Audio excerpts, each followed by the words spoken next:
What's going on, everybody? Welcome. What's up, everybody? Good to see everyone here. Hey, Hey guys, what's up? What's going on, Zach? Welcome. What's going on, Matrica? How are you? good. Thanks for having us. Yeah, thanks for having us. I'm actually I had to find a corner at the Bitcoin conference so I could do the spaces. Nice. How is it out there? It's Miami, right? Yeah, I did the Solana Hacker House and Miami events earlier in the week, and then today I rotated over to Bitcoin to kind of see who was out here. Nice. That's awesome, man. That sounds fun. Yeah, it's actually a really good time. I was surprised with how many people turned out for the Solana Hacker House event. It was a lot of people. That's awesome. Man, Function and I were hanging out at Miami Bitcoin conference last year. Fuck yeah, that was so fun. That was fun. Yeah, it was a blast. Cool. Well, we got like 33 people in here, and I'm sure more will join over time, but I'm excited to have Matrica on and all the team members here. And excited to have my co-host Jedi Sherpa with me as well. And I think it might be just a good way to start it since we've got a couple people in the group here. Then maybe each of you just come in and kind of like introduce yourself. Yeah, sure. I could start. I'm Tranquil. I'm the co-founder of Matrica. I started the project with OA, my other co-founder, back in October. And, since then the team has grown quite a bit. Everybody has come to us through our Discord, and Miyazaki and Zell here are both in charge of marketing, and we're very happy to have them on our team. I'll let them speak. I'm Zach Zell. I recently joined the Matrica team in, I want to say, the middle of December. And, I'm kind of handling the marketing side of things, promotions, and, just trying to build our brand into one that's recognizable. Hey guys, I'm Miyazaki. Similar to Zell, been on the team for a couple months now. And both of us, just started as fans and collectors of the project. So I do marketing and operations along with Zell. Appreciate you guys having us on. Hey everybody, Cliff here. I'm the latest addition to the team, and I'm also involved in terms of marketing. I've also got my eye on, like more art, and we're gonna build something also there. Thanks for having us, guys. And it's great to have all of you guys. Would one of you mind giving us and everybody else who's listening just like a brief overview of like what Matrica is doing right now? Yeah, and I can give kind of a little background. Matrica Labs started, back in October, initially as a generative art project called Pixels. But we always had the intention of building Web3 applications, and that's what we're doing right now. At the moment, our focus is on providing tools for DAOs. So typically, after people mint their project, they'll come to us and we'll set them up with different things. We offer, Discord verification as kind of the foundational tool. And then on top of that, we have like a sales bot that interacts with that. We're going to be releasing DAO voting in the next 1 to 2 weeks. We're currently testing it with some communities in our dev environment, but also supporting staking, different things like that. We will be introducing more features and doing some partnerships with other projects as well. But right now our focus is, I guess you could say, B2B DAO tooling, providing this service as a SaaS product. However, our ultimate goal is to build a social platform specifically for NFT users. That's really cool. Yeah, that's fucking awesome. What are some of the tools that you guys have been building recently? Yeah, so right now we have about 550-ish clients, and the way we generally operate is we listen to what people are asking for. Like, for example, when we started, we had our main features that we offered were Discord verification that supported advanced rules, so people can set up rules for different roles. Like, if you want to get this role, you need to have this many NFTs or an NFT with this attribute or these attributes, and you can kind of stack the rules together with different logical operators. Like they need to have a monkey, for example, with this attribute and this attribute, or something else. So they can get pretty advanced and granular, and that kind of set us apart initially. And then we introduced a sales bot that connects with that. So when somebody buys something, it will actually notify like them in the Discord, like, congratulations so and so for buying this, and people can congratulate each other, and it creates a bit more engagement and transparency. So those were our core features, but we've been building on top of that. Like when we started, staking NFTs wasn't as big as it is now, and now every single project that comes to us has staking. So that's something that we needed to support, and it's a tricky problem because what we're doing behind the scenes, we're syncing blockchain data to our system, kind of as like a caching layer. But when it comes to staking, in terms of checking people's wallets to see if they have the NFT to give them the role or not, people who have staked the NFT don't have the NFT in their wallet. So we need to be creating like a separate state, basically, that's like not truly the blockchain, but it's kind of like the blockchain slightly modified to account for all the staking. So in our system, we need to specify that this person owns this NFT despite it not being in their wallet. And that's like the technical challenge, is maintaining that state at scale. But luckily, we've been developing around that for quite a while now. We have a good handle of it. So that's something else we offer. And like I said, right now, wrapping up DAO voting. So the ability for communities to create proposals very easily, and for people to come in and vote on the proposals with their NFTs, and vote with multiple NFTs at once, because, it would be a pain for people to have to send 50 transactions if they want to vote with 50, like some whale wants to vote with 50 NFTs. So we're trying to make the whole experience as intuitive and user-friendly as possible. And hopefully that will be coming out sometime next week or the week after that.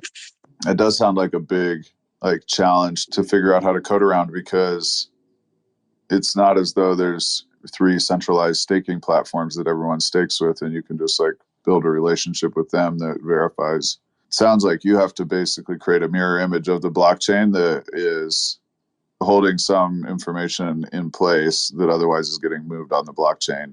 Yeah, exactly. And I mean, there are some kind of standard staking platforms that people use, like GemWorks. There's a couple others. It used to be Honey, but now Honey's actually using GemWorks. There was Side Network. I think they're no longer operational. So there are a couple that we can support out of the box, but a lot of the time people have custom implementations that we'll have to account for and integrate. I'm curious what some of the, what a cool example of, one of your clients setting up a complex set of rules is, if you have one in mind. Because I imagine those can get, fairly complex if you wanted it to. I mean, I know we use Matrica for, gating into ours, but it's not very complicated at the moment.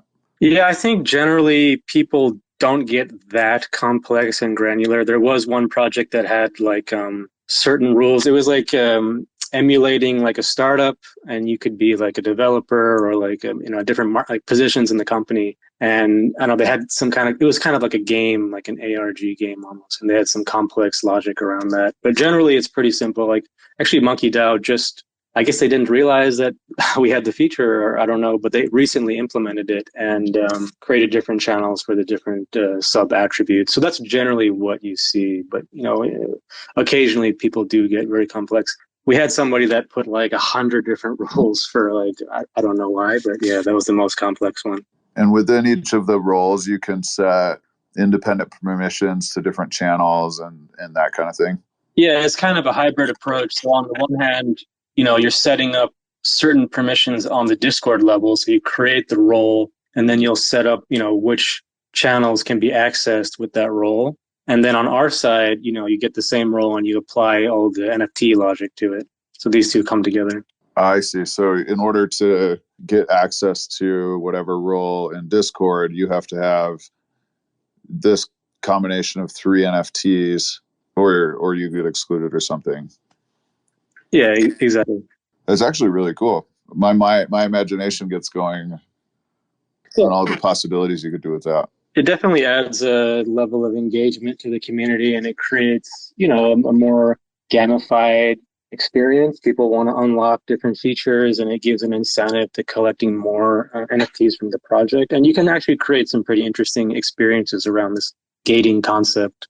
Well, yeah, and I imagine you could use, within a collection, you could have a subset of NFTs that you could assign to people that delineate different roles within the community and then use those as triggers to get into the different communication channels that they need. Exactly. Yeah. And so that's really where, like, as far as a lot of DAOs have gotten in a lot of ways, isn't it? It's like they're voting and doing stuff in the Discord and collectively making decisions and organizing those communication channels that way. That's really cool. Yeah, and right now, I mean, we're kind of acting as a bridge between Web 2 and Web 3.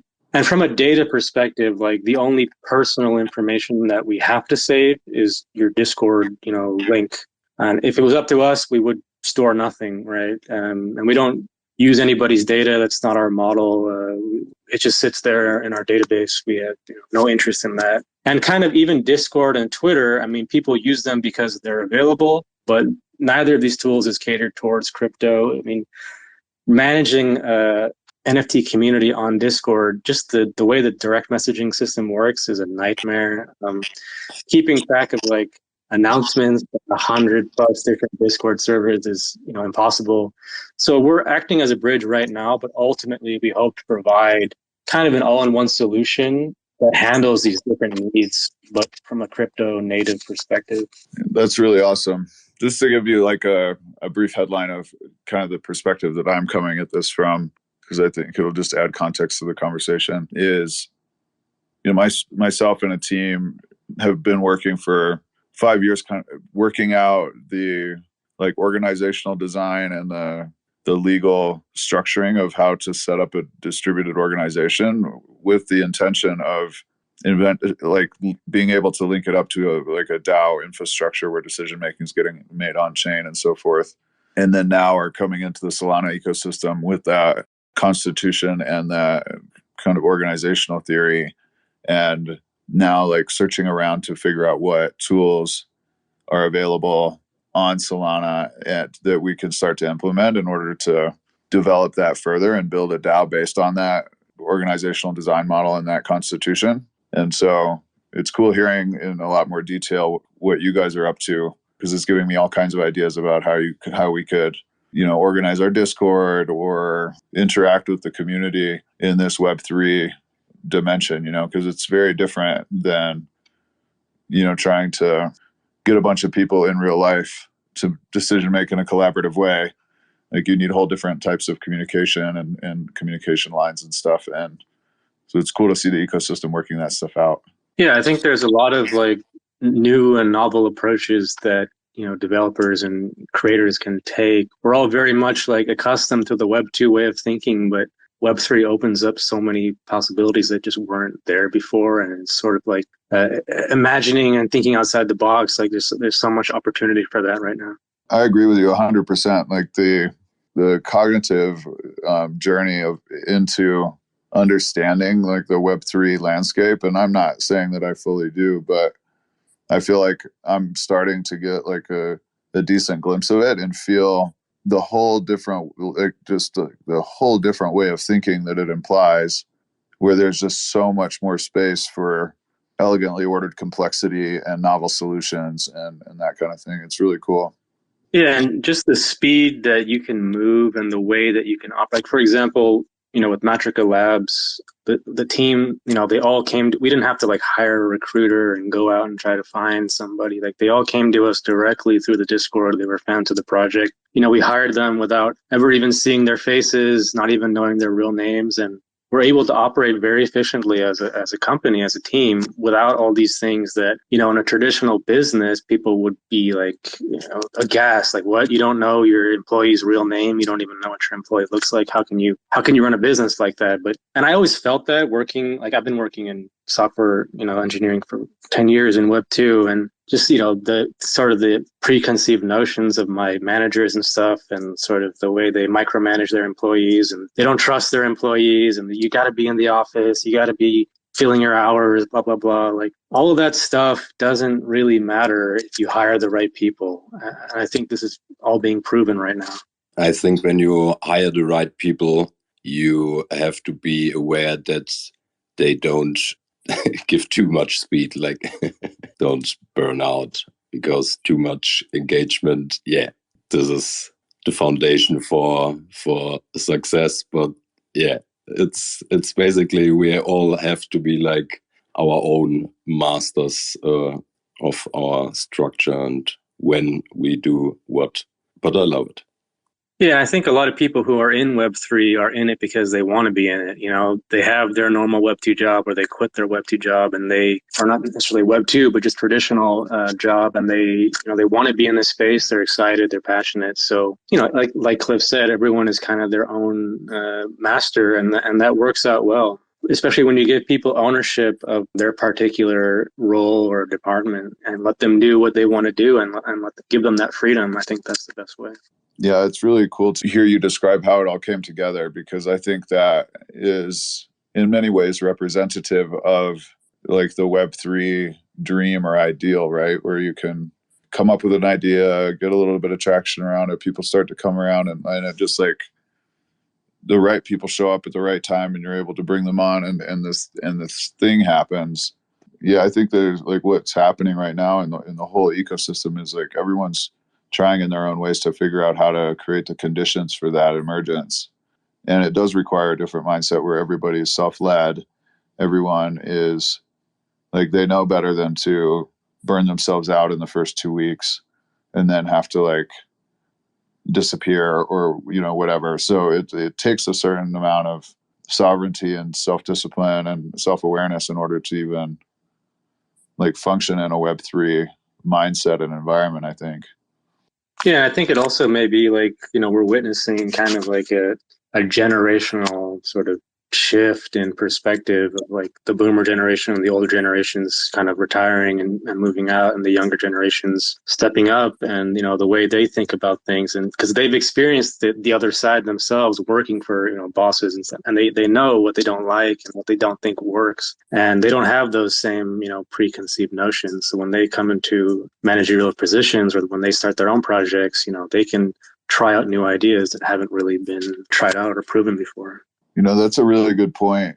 And it just makes me think like there is a way, there's like a generation right now, the generation that, basically the millennials that were born into a world that didn't have much technology, but by the time they were in high school, there was like cell phones and like all this stuff. And then younger than that is people that have grown up with technology and free access to information. And so there's a drastically different worldview in the generation that is just coming into visibility and maturity now and starting to, and at the forefront of this Web3 thing. And so I think there's a lot to be said for that, for just like the dissolution of the old way of thinking, because there's not enough people to like hold it in place anymore. Exactly. I'd be curious to hear more about the project that you're building. You were talking about a DAO organization.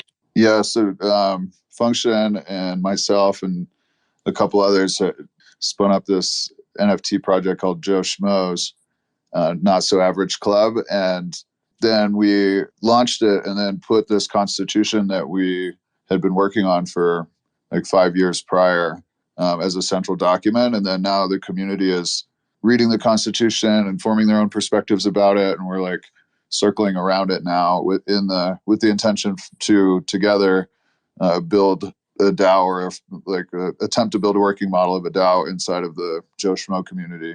And so it's really cool to me because I've spent so much time thinking about all of this stuff from a theoretical and interpersonal standpoint and awareness around the tech, but now to be in this environment, like in the Solana ecosystem, up here on Spaces, talking with the other projects, like now I'm seeing like all the tech that I dreamed of, like just being created by these other people and other groups and starting to see how it can all fit in to the like understanding that like I've already developed. And it's also cool to see the progression of growth that I kind of like understand things to go by. It seems to be validated by how the stories that I'm hearing about other projects and how they formed and how these decentralized and distributed ecosystems are naturally forming in this Web3 environment.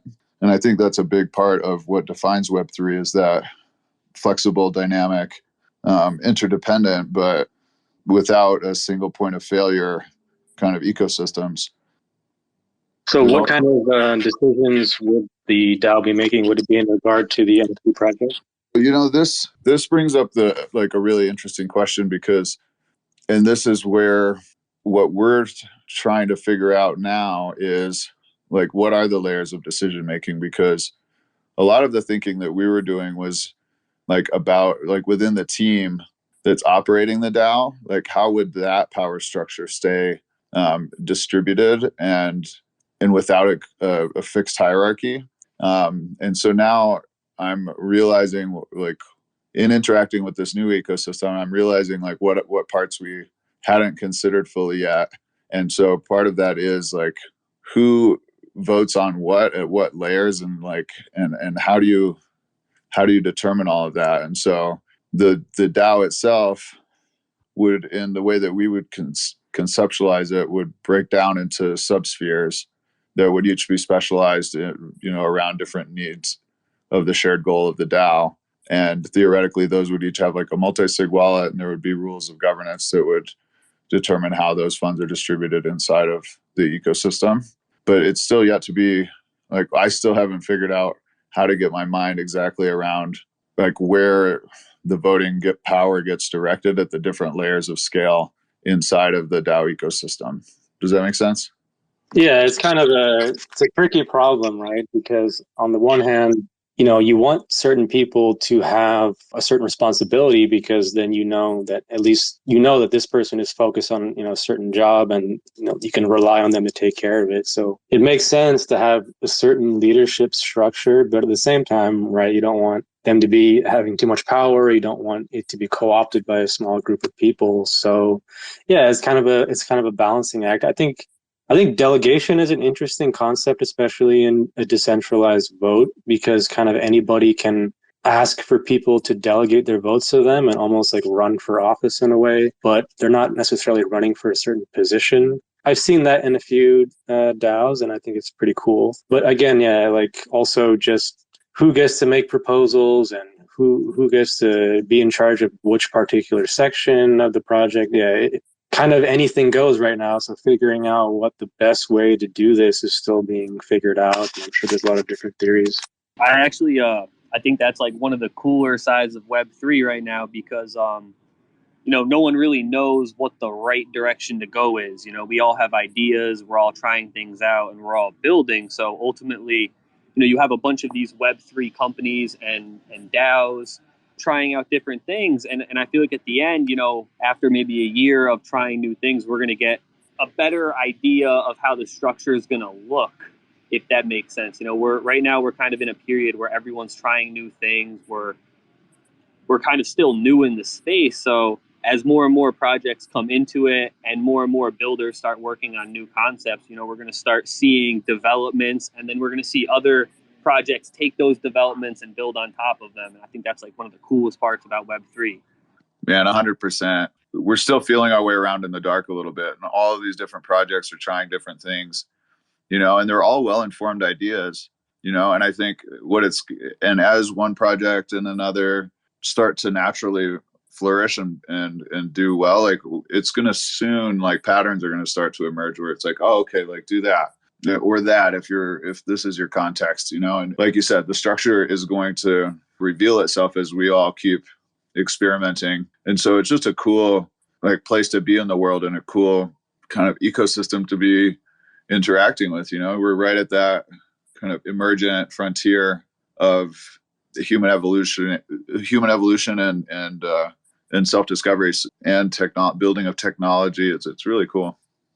Yeah, that's what I like about this space. I mean, the vibe there are like, some companies and stuff that are competitive, but the vibe in general is that it's not so cutthroat and everyone's not out for themselves. I mean, people work together, and we all have that sense that we're in this together. We're, like you said, we're at the cutting edge of technology. We're in this brand new space. We have no idea truly where this is going. I mean, I, for one, I've been in crypto since 2013, and I never predicted the rise of like the rise of NFTs. And in retrospect, it's so obvious, but yeah, I would have never imagined that this would happen and it would blow up in the way that it did. And it's amazing, really, the way that crypto has entered. Like, back in the day with just coins, it wasn't very social. Like I have a Bitcoin, nobody cares, or I have an Ethereum. And also, it's not something you want to talk about to other people and kind of tell people about. But then with NFTs, it's so much more social. You want to share it, and it's also not just about the art, although it is in some cases, but it's also a ticket into a community, and it's a sense of identity, and it's just so many different layers are added on top of it, and it's kind of meshing itself into society, and I think that's really awesome. And I agree 100%. Just to that social aspect, NFTs do kind of feel like the digital version of like kids hanging around like with a pile of baseball cards in front of them, like looking at the cards and like trading them.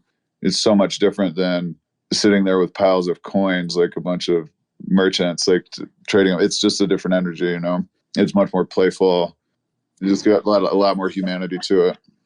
I've actually noticed this, like with some of my friends that aren't really into crypto or Web3 or any of that stuff. Like when I was trying to onboard them to like Solana, like, oh, come on, let's buy some coins. There's some good opportunity here. They were totally against it. But once I started showing them like the NFT side of things and like, oh, you get access to the community, you could talk to all these cool people, everyone in the space is super friendly, super helpful. That's when they started really buying in. They're like, oh, this is awesome. Like I want to join this community. I want to join that community. And like, it really kind of stood out to me how they were way more willing to enter NFTs for the social aspect rather than entering crypto, because they saw it more as like a money play, whereas like the NFT side of things, kind of they feel like they're opening themselves up to a door for opportunity, for exploration, for making new connections and friends. And I thought that was like the powerful aspect of like why I wanted to build on Web3 and build with NFTs.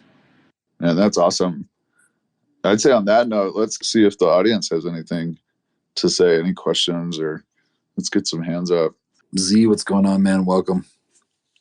Hey, what's up, everybody? Hey, I just have a quick question. We've actually looked into using the product on our own project. Have you guys seen if, I guess because OpenSea is now what looks like allowing the NFTs to be listed like non-custodial, do you know if the holder roles are working with that type of thing so people can list it and they still have the holder role? Yeah, well, I mean, either way, we'll detect it. Actually, it's funny because we were noticing like OpenSea sales on our bot, and we were like, "The heck, we haven't even integrated OpenSea yet." But it seems like OpenSea is using the Metaplex auction contract, so we were already supporting that because of fractals. So it kind of just worked out. So yeah, it shouldn't make any difference with a new OpenSea system.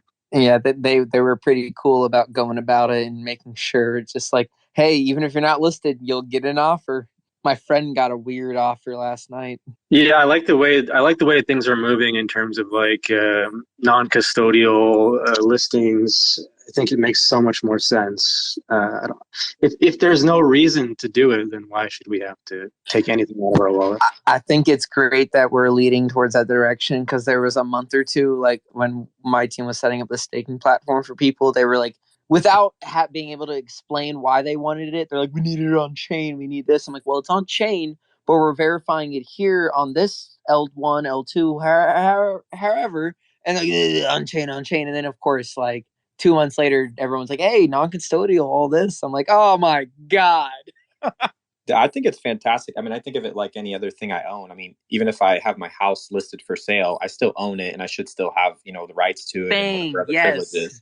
So why can't I list something and take part of the holder thing? I remember I had a similar issue when I was like when I didn't have too much Solana. I had bought my first SMB and I was like, dude, I want to sell it if it goes high, but like I'm totally out of the entire community. So it's cool to see them implementing it. Makes me wonder why. I will say the SMB and some other things, like if a community personally wants to do some gatekeeping, which all to them for that, because like it encourages you to have two, I guess, one for sale, one to talk to the community, however you want to look at it. But like, a community definitely should, and personally me, I'm already figuring out fun ways to punish people who list for one of my full project launches. Punish in a very, Nintendo way. Let's go with that. Well, shit, with that, not like, a punishment as in the only encouragement to keep it delisted, but there should be incentive and or a bonus for the people. Like, I don't know. I have too many times. Like, I only sold my first NFT like a month and a half ago, maybe. Like after holding them for 9 months, because it's like I've been buying crypto since I had to do it on local bitcoins and meet weird people, and then I stopped doing that because I live in Florida. And let me tell you what, in 2011, 2012, the people fucking selling Bitcoin on the internet were some very, very interesting characters. Let's just end it there. Yeah, the early days of Bitcoin were fun. I remember buying some on Mount Gox, and I think I paid with like I literally still like a get check. emails. I think I sent in a check to them. I don't No, even I was remember. to It say, was so sketchy. you probably still have an email. You're still unless you didn't hold Bitcoin during the thing. I think they send me an email like, "Hey, we'll get you that 22.93 Bitcoin eventually." I'm like, "Ha ha!" Yeah, what's happened? Hey, Yeah, that dude. I do have another question for the Is it Matrica or Matra? I don't even know. Oh, this is nice, actually. Sorry. Matrica. Hey, I have one more question. I'm sorry, I'm asking this because we've actually looked in your guys' product, but we just haven't pulled the trigger on it. Do you know, like, whenever a project picks the plan, do they get any sort of like interface on their end, or is it just like chatting with the support person on your guys' team? No, we have a full interface. I mean, that's actually something, we launched our beta in February, and, we quickly went to like 100,000 plus users. So there's no way we could do all that by chatting, right? So we had to build infrastructure. We had to build both an administrative panel for our own team, and then we have an administrative panel for, the project owners. And from that, you should be able to do everything through the UI. You shouldn't have to ask us for anything, ideally, but we have a whole customer support system set up if you have any special requests. Okay, cool. Oh, one other suggestion too, if you guys can do it, it might help because I had a hard time looking for this as well. I guess the title of it's Matrica Community Program. It was kind of hard to find that article that broke down like your guys' plans and stuff. So just a suggestion, if you guys might put that like at the bottom of your actual like main website. Yeah, we got to move that to the actual site. Right now it's just on our blog. So yeah, good suggestion. I also have a question concerning sort of Matrica, but more on OpenSea. From what I understood, one of my community members informed me that in order to get listed on OpenSea, you need to be Metaplex standard certified or something like that. I don't know if Matrica has some insight on that. I'm just trying to figure out how to get my collection all set for being able to be adopted by OpenSea. Have you launched your collection yet? Yeah. It's been on Magic Eden since like November. And what tool did you use? Did you use the Candy Machine, or did you use like Magic Eden to launch it? So, if I remember correctly, I got to look back at how exactly the blockchain developer made it. But if I go real quick, from my understanding, the whole thing was made through a Metaplex Candy Machine V1. Yeah, that's probably why. Yeah, you should. Yeah, you should be fine. So I'm just I'm just wondering though, like, because apparently any collection that gets made on V2 is on that standard. Maybe I have to do some weird thing with either through Magic Eden or something to optimize it for being all set for OpenSea. V2 didn't actually have the NFTs as a different standard. It was more about the actual minting process. Oh, okay, gotcha. I was just curious though, because like right now I'm just, I want to make sure that my community is all set for being on OpenSea when that support comes out more open, But okay, just trying to think. Do you, off the top of your guys' head, there isn't really I have to do anything at the moment to get onboarded onto OpenSea. Do you guys know? I believe there's a form you have to fill out. Okay. Launch partner form. Gotcha. I'm trying to see if I can get on there. The problem is that there's not much, trading activity for this collection, but it would still help to at least try. So, do you have any clue where I could get that form? Yeah, just DM me, and I think I have a link. I got to find it. I'll send it to you. I would appreciate that tremendously. Thank you so much. That's pretty much all I have at the moment. I was just curious about that. Cool. Lakers, what's going on, man? You got a question? Yeah, what's going on, guys? Thanks for having me up. It's for Matrica because I minted right when you guys dropped in like I don't know what, like October, September, right around that time. And I still have some of your pixels, and I have one of the corrupted pieces too. So I've kind of followed you guys from the start to where you are now. I think it's really impressive where, you kind of started out as like generative art and now you have a whole platform that tons and tons of Solana projects are using. So I guess I kind of want to know, what do you guys expect from yourselves over the course of 2022? What would you say, like maybe the top two priorities you have in terms of building out what really started off as like, just a generative art project and now it's kind of becoming, at least how I view it, like a powerhouse in the Solana ecosystem, and now maybe other chains too with OpenSea integration? Yeah, I think the two biggest priorities for us, I mean, number one, we're always about strengthening our foundation and making sure everything is strong before we move on to the next step, because the next step is built on the previous one. So at the moment, we're just solidifying our B2B offering, making sure everything is working smoothly. Staking support is, working smoothly, rolling out the DAO voting. Once that's all squared away, the next step is social. So we want to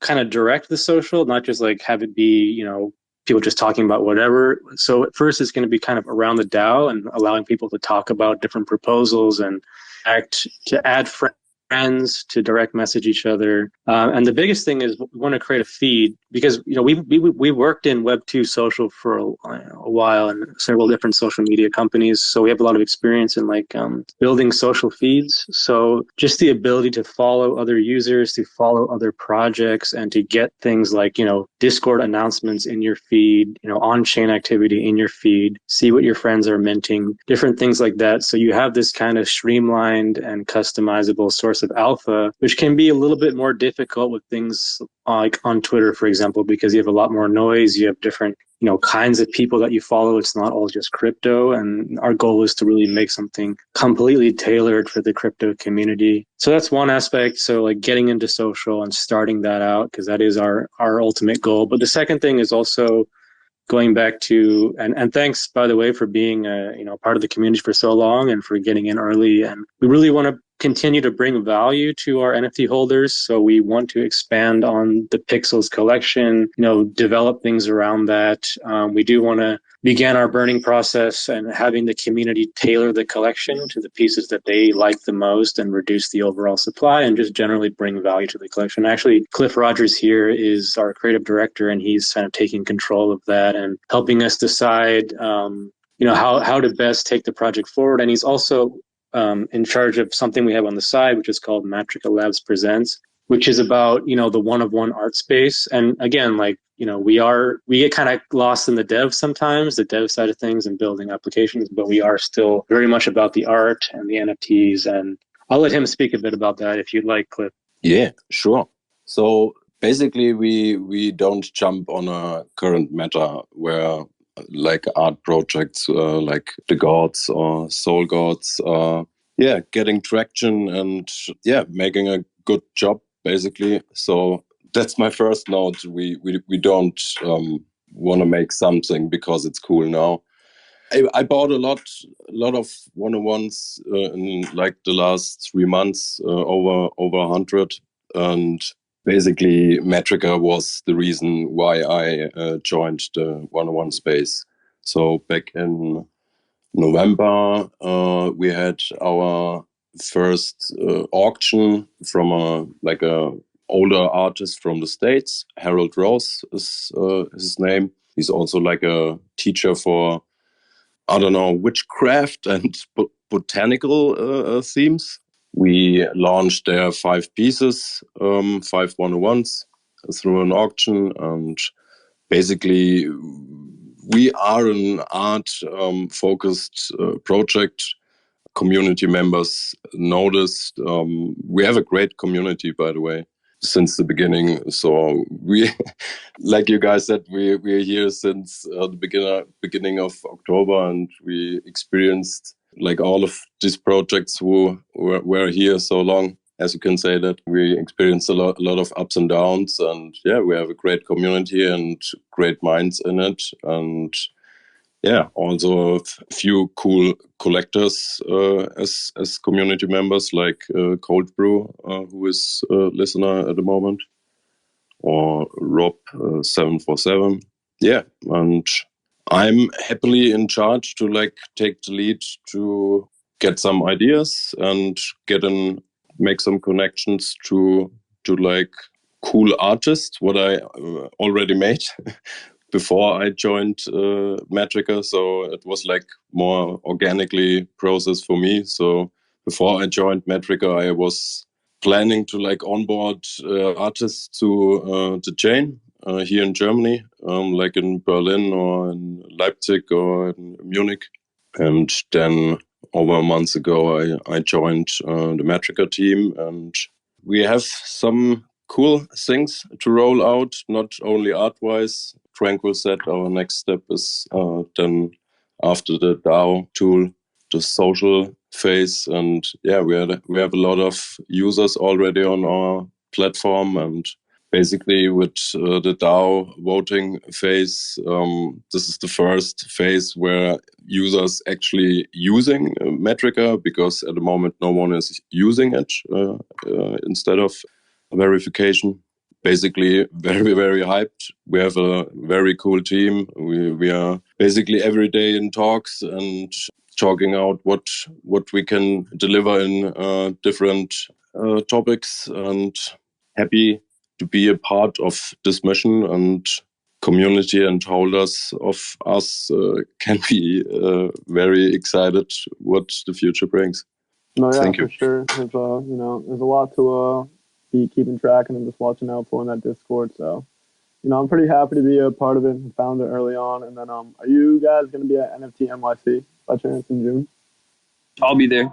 We're definitely, I'll reach out on the Discord, but definitely would love to kick it with you guys, grab a drink or something. Just kind of for sure. meet the team behind the product. We're actually in Miami right now. If anybody wants to meet us. Yeah, I wish I was out there, but nope. Boston guy up here. Wait, quick question. Do you guys happen to be in Miami for the Bitcoin conference by chance? I'm actually at the Bitcoin conference right now. I'm sitting cool. in the corner, like away from everybody, so I could do the spaces. Oh, that's cool. Yeah, because I'll be going over on tomorrow morning in order to get to the Sound Money Fest. So yeah, that'll be nice. Yeah, just reach out. Maybe we can meet up. I'm actually leaving tomorrow, but I think Zell, will you be around, man? I'm actually leaving tonight. I have some family stuff for the rest of the weekend. Yeah, but in any case, I'll be definitely around the Sound Money Fest because I was able to get some free tickets through the Deadmau5 NFTs that he has going on. So that was a nice little surprise. But no, perhaps, yeah, but I'll definitely DM you either way about the OpenSea stuff. Cool. Awesome, guys. Well, I know you guys are at the event and probably want to get back to it. We've been rocking on here for an hour, and I appreciate you guys coming on and taking the time to talk with us a little bit and jam back and forth, even in the middle of the event. Yeah, thanks for having us on. We really appreciate that. Yeah, thank you so much. We appreciate your time and for giving us this chance to talk. It's been really, really great chatting with you guys, hearing more about what you're up to and what you guys are contributing to the ecosystem as a whole. Keep up the good work, and thanks for sharing your wisdom with us. Thanks, everybody. Thanks, everybody. All right, y'all. Enjoy the event.